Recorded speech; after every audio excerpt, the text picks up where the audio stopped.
Hello, and welcome back to another NFL video. We are almost done, man. We are talking about the top three teams in football. Not all three, because that video would last over an hour, but we are talking about the number three and number two teams in the NFL, and that will eventually lead to you figuring out who my number one team is by the end of the video. But let's get right into it, man. Thank you for watching as always. And we are talking about some Super Bowl contenders here. A lot of people are picking each of these teams to go all the way next season. So, as my number three team in the NFL, this is where I have the Detroit Lions. Now, last season was, I'm not going to say a roller coaster. They were dominant throughout the regular season. I think the majority of people were just looking at the Lions and saying, hold on, this is the best team in football. And for the first, I don't know, 18, 19 weeks of the season, you'd be right in that assessment. Maybe even the first 20 weeks. It was, first of all, I made a claim last offseason saying that the Lions offense might be one of the best ever. And I was 100% right with that claim. They were amazing. I mean, they could do no wrong. They had an abundance of riches at the wide receiver, tight end, running back position. The offensive line was stacked. Jared Goff was playing out of his mind. Everybody on the offense really just did their job to a T, and that result was Johnson being one of the most sought after head coaching candidates I've ever seen. And he obviously left. But now we have to talk about kind of what went wrong last season. When they got to the playoffs, they just completely collapsed in their very first playoff game in the divisional round. They got their first round bye, obviously, but against the Commanders, I'm looking at the game right here, 45 to 31. The defense didn't show up through four interceptions. I mean, it was, let me see here, it was 14 to 10, right, in favor of the Lions in the middle of the second quarter. Then the Commanders score three consecutive touchdowns and then followed by a pick six thrown by the Lions. So it's just they shot themselves in the foot. The defense couldn't stop the Commanders, and they cap off one of the best seasons in franchise history with zero playoff. Obviously, both, not one, but both of their lead for head coaching jobs this offseason. So the Lions are kind of left the pieces here with a lot of change happening, especially in their coaching room. So let's see exactly what they were last season here.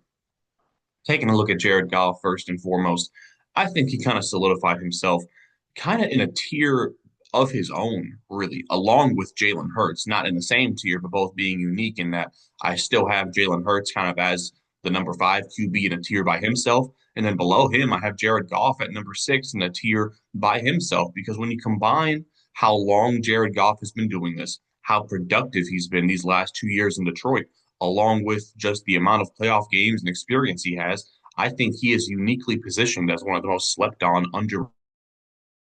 And listen, does he play in probably the most favorable situation in the NFL? Yes. Do I think there's a dozen or more quarterbacks the Lions these last 2 years? Yes. But the fact of the matter is, those are hypotheticals. What we know is that Jared Goff has been doing his job and then some these last few seasons. Now, let's just count, if you will, the Pro Bowl slash all pro level weapons they have. Jahmyr Gibbs is one of the best running backs in football, bar none. I mean, he split carries the majority of the season, and he ended up with 1,900 yards from scrimmage, 20 touchdowns, and one fumble. Jahmyr Gibbs might go down as one of the best ever at his position. And that is not, excessive praise. I don't think he is truly one of the most I've ever seen with the ball in his hands. Amon-Ra St. Brown, really just dominant these last 2 or 3 years, established himself as probably the best slot receiver in the game. He can dominate the game, just picking a defense apart, piece by piece over the course of a full 4 quarters. So both of those guys are at an all pro level. David Montgomery had 1,100 plus yards and 12 touch. He is the best number two running back in football. He is, I guess, technically, he was the number one. I mean, he is more in line with what the Lions are trying to do. And then Jahmyr Gibbs is the guy who comes in as a change of pace back and really just opens the game up. But they both complement each other so well. It's like a working room, right? But maybe even a little bit better if I'm being honest here, because you take into account the offensive line. But David Montgomery, amazing running back. Jameson Williams, thank goodness he had his breakout season, man. I was pulling for him so hard. One of my favorite players to watch. He's just so explosive, so entertaining.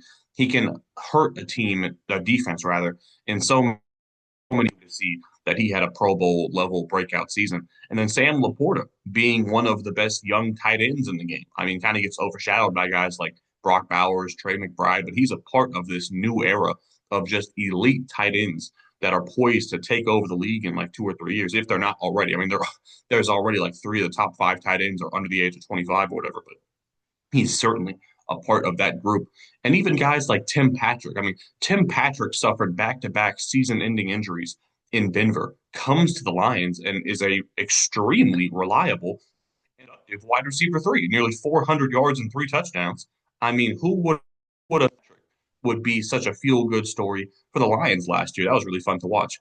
And then defensively, I mentioned it earlier that they were the best offense in the game, but defensively they were above average. I mean, certainly it held them back, but I mean, losing Aiden Hutchinson, I think I'm more so impressed more than anything that the defense did not just completely collapse, right? Because they certainly could have. If the Lions defense were just felt like falling apart after Aiden Hutchinson, I don't think anybody would have been shocked or surprised, right? But kept themselves together. They were respectable until obviously the playoff game, which I mean, you know, it's like if the Browns lose Myles Garrett, whatever happens after that, it's like you can't really blame them 100%. They're just not even close to be. And I do believe they had multiple, like it wasn't just uh, Aiden Hutchinson, but it is what it is. The defense shit the bed in the playoffs, no doubt about it. But they do have some extremely talented players on this unit. I mean, Kirby Joseph led the league in interceptions last year with an all-pro season. He's kind of broken out as one of the better players at his position. And then Brian Branch, if you're talking about the best safety duo, you have to start with the Lions. Between Brian Branch and Kirby Joseph, I mean, 13 interceptions combined. And I mean, they both, do different things. Kirby Joseph's more of the deep middle third lurking type safety, and Brian Branch plays a little bit closer to the line of scrimmage, but they both do their job exceptionally well. And it's a great combination. But I think the weakness of this Lions team is especially once they lost Aiden Hutchinson, they just didn't have much of a pass rush. So we're going to get into exactly what they did in order to try and fix that issue. But yeah, let's get into more of their depth chart going forward here. So taking a look at the offense here, let me start with my biggest concern overall with this Lions team, aside from losing each of their offensive and defensive coordinator. But well, let's actually start there because I was expecting, I'm sure with everybody else, because everybody knew obviously Ben Johnson, he's going to go and he's going to be a head coach somewhere. That was a foregone conclusion. However, I was thinking the Lions would simply hire a guy from within the organization and they would try to just simply recreate what they were last season because their offense, this cannot be overstated. Their offense was so good last year, so amazing that even if they were 90% of what they were last year in terms of play calling or whatever, they could still be a top 3 or 5 offense in the NFL. They could still be a dominant offense, even if they like lost a step, if you will. So that's what I was expecting. But they went and they hired some guy from outside the organization, apparently has no sort of connections to anything they were doing previously, which really confuses me because I would have expected them to kind of have this planned out ahead of time for when Ben Johnson leaves, like they kind of already knew who would take over that role. And so if they are trying to just do something new, I don't like that because if it's not broke, don't fix it. And if it is the best at in the entire league, keep doing it. That's at least how I see it. So that's a concern for me. But also, I think most people would agree the real strength of this Lions offense is the offensive line, right? It's what makes them so good. It's what makes them so physical, things like that. But they lost not one, but two of their all pro level interior offensive linemen. Frank Ragnow, their starting center, retired. And they also lost Kevin Zeitler. By the way, I hate this move by the Lions.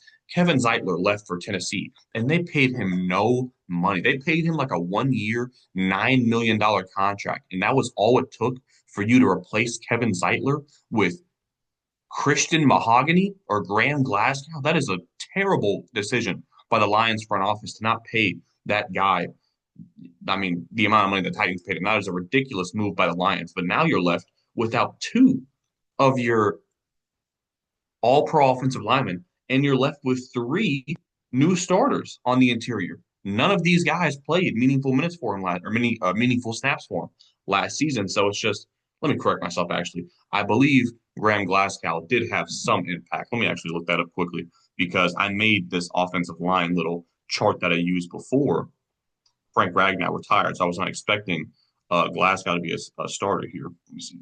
How many snaps did he play exactly for them last season?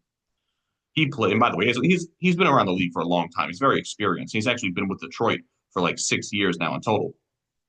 Let me correct myself. Graham Glasgow was their starting left guard last season. Okay, so that I guess is not a major loss, but you have two new starters in the interior of the offensive line, and those two new starters are replacing two All Pros from the season prior. So it is safe to say the Lions are about to take a massive hit to their overall offensive line play, and it's also fair to say that their interior or their inside run game will not be nearly as effective with guys like David Montgomery.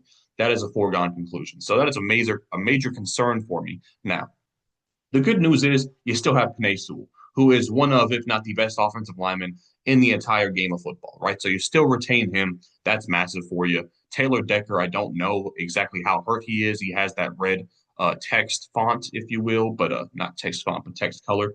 And they need him because he's a very good left tackle. If he misses time, that could, even hurt what they're trying to do even more. But the weapons remain the same. This is the best combination in the NFL in terms of quarterback, running back, receiver, tight end. It is just you can't beat this. They have multiple Pro Bowlers at every. They have a Pro Bowl quarterback, All Pro running back, Pro Bowl running back, Pro Bowl tight end, All Pro wide receiver, Pro Bowl wide receiver. You cannot beat that. And they drafted a guy in Isaac Tesla in the third round, who I think could be a really good number three for them this year. So it's just they have an abundance of riches at all of those important positions. So even if everything goes wrong, if the play calling falls off a cliff, if the offensive line gets much worse, I do not see any way on earth. Even if Jared Goff gets hurt, I like Hendon Hooker. I think Hendon Hooker could come in for 4 or 5 games and lead them to a couple wins. So it's like, no matter what, barring a Jared Goff ACL tear, I do not think this Lions offense could be anything worse than the number five best in the league. But going from the best to number five, that could cost you 1 or 2 or 3 games. So we'll have to see exactly how much changes for this offense next season. Now, defensively, getting Aiden Hutchinson back makes the entire defense better overall. You do lose Zadarius Smith, who was your second best pass rusher last season. They bring in Tyleik Williams in the first round out of Ohio State, an interior defensive lineman. I don't love that move. I would have much rather seen them go with one of the many edge rushers available there because you still are left with the problem of outside of Aiden Hutchinson, who's your second best pass rusher? I have no clue. I don't know if there's a single guy on this team who's going to get to 6, 7 sacks outside of Aiden Hutchinson. Now, if you look at their group of interior guys now, assuming Alim McNeill is healthy, because he's probably the second best player in this front seven. If he's healthy, he's a major help for you. But you got DJ Reader, you got Tyleik Williams. They should be able to stuff the run exceptionally well with that middle of their defensive line. But you got Marcus Davenport. He's been an established bust. I mean, none of your linebackers, I think, really have a knack or a skill for getting after the quarterback. I like Jack Campbell, but he's more of a run stuffer. Um, the secondary is extremely talented. I mean, I like the cornerbacks between Terry and Arnold, DJ Reed, and Meek Robinson. They essentially just traded DJ Reed for Carlton Davis with the AFC East. I honestly think it's not really a loss or a gain. I think both those guys are good, not great. The problem with Carlton Davis, though, is that he is guaranteed to miss 4 or 5 games a season, right? So if DJ Reed could remain healthy, then you could make the argument that it's an improvement at the cornerback position. But I love their secondary. I think it's the strength of this defense without a shadow of a doubt. But their front seven outside of Aiden Hutchinson is really concerning to me. And listen, this was not a good offense. Let's call it sorry, this was not a good defense last season. Let's call it like it is. It was average at best. If they can be average again and their offense remains top three or top five, then they're probably going to win 11 or 12 games again next season. But I do feel like if they want to make a legitimate push for a Super Bowl, this defense has to take a step forward. And outside of Aiden Hutchinson remaining healthy and being, a defensive player of the year, I don't know how this defense makes a push into that top 10 range. I don't really see it. So that is my biggest concern going into next season for the Lions. Overall, here is their overall positional changes. Quarterback through tight end, it all remains the same. They are absolutely elite at those position groups. No cause for concern there. I mentioned the offensive line, two massive downgrades at center and one of their guard positions. Defensive line gets better simply by getting Aiden Hutchinson back healthy. And then linebacker, safety, and cornerback all remains relatively the same. So it's not a whole lot of personnel change for the Lions. It's really just their coaching and their offensive line are the main, changes here. It's a fairly identical team to last season, but I do not think the results will be identical. Let's take a look at their schedule here. Very difficult schedule. I mean, I think they led the league in wins last year, so you know they were going to get a fairly difficult schedule here. They played the NFC East as well as the AFC North as the two divisions out of conference. Now, you do got the Cowboys, the Giants, the Browns, the Bengals, the Steelers. Like those aren't the most difficult, to be fair to the Lions, but let me talk about their toughest games here. Packers on the road, Ravens on the road, Chiefs on the road, Commanders on the road, Eagles on the road, Rams on the road. It's not easy. They also got to play the Buccaneers at home, the Packers again at home. Now, this is the thing. The Lions had a very tight control over the NFC North last season. And I think the Vikings, for example, got worse. Bears probably got better, but it's like I still think they could win 4 games in their division. And, let's talk about some fairly easy games they play. Bears at home, Browns at home, Vikings at home, Steelers at home, Cowboys at home, Giants at home. They got some fairly like they would be heavy favorites in all of those games, I would expect, right? So I do expect them to win at least 11 games next season. I just don't see a world where they're pushing that 13, 14 win mark again. But yeah, not the most difficult schedule in the world, considering that they had the best record in the league last year. So I think they got out pretty good with that. So I have the Lions as my number 3 team in the NFL. Moving on to my number 2, this is where I have the Philadelphia Eagles. And if you've been paying attention, that means I have the Ravens rather, as my number 1 team. Well, I'm not talking about them in this video. I'm just simply stating I have the Eagles remaining as the best team in their conference. Obviously, defending Super Bowl champions. They have the best defense in football. Great offense to go along with it. They played their best football in the playoffs when it mattered most. Showed up with one of the most dominant performances ever against the Chiefs in the Super Bowl. And so many narratives have now flipped surrounding the Eagles because of what they were able to do in New Orleans during that Super Bowl. Now, let me make sure I got their offensive line pull up here. So, in terms of major changes here, they let a couple guys walk in free agency, which I think is smart, right? I think if you're trying to plan for the future, obviously, by the way, a future in which you're paying Jalen Hurts a boatload of money, you are not going to be able to bring back and pay all of your, key players, right? And I can think off the top of my head 4 key defensive starters that they let walk or just got rid of in free agency. We're going to get to them where we get to them, but I think that kind of came out of necessity from having to pay Jalen Hurts as much money as they're now going to be paying him. And also, you think about all the good draft picks the Eagles have had the last few years defensively, it kind of makes sense. Like they have been building for a mass exodus of their starters. You know what I mean? So it's like they lost a bunch of guys that made them so good these last 2 years. But with all the draft picks they've been building up, I would expect them to be still fairly dominant on the defensive side of the ball. And also, I think the offense needs to take it's weird. I think it needs to take a step forward, right? Because if you would have told me that Saquon would be the best running back in football or the best running back in the NFC last year, then I would have said, oh, it's a top 2, 3 offense in the league. But they weren't top 2 or 3 because the pass game still kind of struggled. And Jalen Hurts still kind of struggled. Now, Devonta Smith, let's just get to the stats.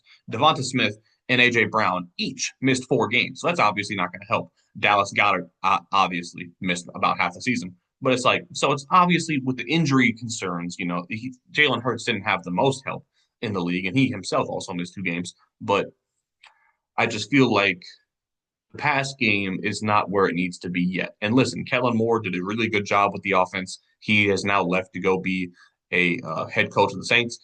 But I just feel like I'm not afraid of the Eagles offense when you really should be, right? They had Saquon leading the league, 2,000 yard season, all of that, right? Oh, by the way, also only did it in 16 games. But I feel like there's obviously another level to unlock. When you have AJ Brown and Devonta Smith as your two wide receivers, it should be better than what it was. I think that's fair to say. Now, their run game was absolutely dominant. I mean, 3,000 yards pretty much is what they ran for last year between Saquon, Jalen Hurts, and Kenneth Gainwell. Um, and that is also coming off the back of their dominant offensive line, similar to the Lions. They kind of play the game in a similar way, but yeah, the offense, I think, it's loaded with talent. It's just fairly inconsistent from game to game. I think that's fair to say. And defensively, I mean, just loaded. Let's talk about some of these important key players that they lose, starting from the top to the bottom. They lose C.J. Gardner Johnson yet again. He comes the cycle of C.J. Gardner Johnson play a year for the Eagles, make the Super Bowl, leave for another team, come back, play a year for the Eagles, make the Super Bowl, go to another team. So, and by the way, I think he had 6 interceptions in each of those 2 years he played for the Eagles. So maybe they'll bring him back 2027. We'll see what happens. But he was a key player for them. Obviously, made a huge or a lot of big turnover worthy plays for them. Last season they lose him, but they bring in who's the new starter there? Is it the Makuba guy from Texas, or is it the guy from Sidney Brown, the guy from Illinois? I think it's Sidney Brown, the guy from Illinois. So they lose C.J. Gardner Johnson. They also lose Darius Slay. He's been a key piece for them for like half a decade now. He's been there for a while. But I think with the success of Quinyon Mitchell and Cooper DeJean, I think they're comfortable letting go of a guy like Darius Slay. Respectfully, he played his best ball. I think his best days are behind him, and I don't think they're really hurting too much over losing him. But that is a key starter that they no longer have. They lose Josh Sweat. He's been around for a while. He had 8 sacks last year, one of their most reliable, consistent pass rushers. Actually, if I'm not mistaken, yep, led the team in sacks last year. They let him go to the Cardinals for a solid amount of money. I mean, they could have paid Josh Sweat for being honest here, but I think with guys like Nolan Smith, I think they're okay with letting Josh Sweat walk in free agency. They also lose who else here? Isaiah Rogers left. Oren Burke left. Milton Williams also leaves. He had 5 sacks. Obviously, had a massive game in the Super Bowl. That's what kind of got him paid. But I'm not sweating that too much because guess what? You got Jalen Carter and Jordan Davis. So it's like every one of these losses that they have a plan. And you get what I'm saying? It's like they have a backup who I think you are fairly confident in. So they also got rid of Bryce Huff. Um, Brandon Graham retires. That's fairly significant, but he didn't play a whole lot. Devontae Maddox is gone. So it's like they lose a good amount of these guys, right? And as a result, the guys that are left are a bunch of players on rookie contracts. The Eagles probably have one of the cheapest defenses in the league going forward here, but I think a lot of them are really good players. So I'm not too concerned about that. Let's talk about the depth chart now. Starting with the offense, how many changes do they have here? Top 3 receivers are the same. Quarterback's the same. Running back's the same. Well, starting one, the backup running back has changed. Their starting right guard has changed. That's it. That's it. The rest of the offense is fairly identical. They obviously as well changed their offensive coordinator. But listen, I do like the AJ Dillon pickup, but he didn't play at all. Like we have no idea what version of AJ Dillon is going to show up here, and I would bet money that Will Shipley is actually closer to being that RB2 instead of AJ Dillon. Um, I think AJ Dillon could be pretty useful for the tush push and stuff like that. But and then the offensive line, Tyler Steen, he's been there for a couple of years. He's been developing, but I think it's fair to say that that's going to be a downgrade, right? Because we know that what's his name that they had left the Chargers. Mekhi Becton. We know that Mekhi Becton was a plus Pro Bowl level starter for them last season. We have no clue what Tyler Steen is going to look like next year. So it's fair to call that a downgrade until further notice, pretty much. The rest of the offensive line, we know how good it is. Multiple Pro Bowlers, multiple All Pros, absolutely loaded on the offensive line with both their tackles and Landon Dickerson and on the inside. Um, Wide receiver remains elite. They didn't really make any major additions to that unit. Tight end remains, Dallas Goedert. If he's going to play about half the season, we'll see what he does there. And then running back, obviously Saquon being one of, if not the best running backs in the entire game. So I'm not concerned with the offense. I mean, it's going to be top 10 come rain or shine. They're probably going to have their great games, their bad games. Jalen Hurts is going to get hated on during the regular season. We know what the Eagles offense is, right? I feel like it's fair to just kind of brush past that. Now, defensively, a lot of changes here. So on paper, it only has one or two new starters here. Nakobe Dean's injury is massive here because I like Jahad Campbell. I really like the value of the pick at the end of the first round. But is he prepared to come in and be the leader that Nakobe Dean was right away? Is he prepared to come in and replace his production day one? I'm not sure. But let's talk about some of the slept on additions they made. Josh Uche had like 10 sacks for the Patriots 2 years ago. If he can come in and recreate, just be a pass rush specialist for the Eagles, he could be very dangerous there. Azeez Ojulari coming in from the Giants. I like that pickup a lot. Would not be shocked at all if he puts together a 6 or a 7 sack season next year in Philly. Dory Jackson coming in from the Giants as well, being just a number 4 cornerback. I love that. Also, a couple of their draft picks, Andrew Mukuba as safety depth. If you don't love what Sidney Brown's doing for you, Ty Robinson, a big pass rush guy out of Nebraska, could do some good things for you. I like a lot of these moves that they made in terms of depth pieces, but let's talk about the key players here that are going to have to step up next year. Keely Ringo. I fame it. One of the first takes I had on this channel was that Keely Ringo was the best cornerback in that draft class. By the way, that included uh, Devon Witherspoon and Christian Gonzalez. I called Keely Ringo the best cornerback in that draft class, and now he has the opportunity as a starting boundary corner to prove what he's worth. He's been there for 2 years, mainly has had an impact on special teams, has not got a whole lot of opportunities. So let's see what he's made of now. He's going to get a lot of targets playing on the opposite side of Quinyon Mitchell here. Jalix Hunt, they drafted him last year in the third round. He is now going to have to kind of take over that Nakobe Dean role.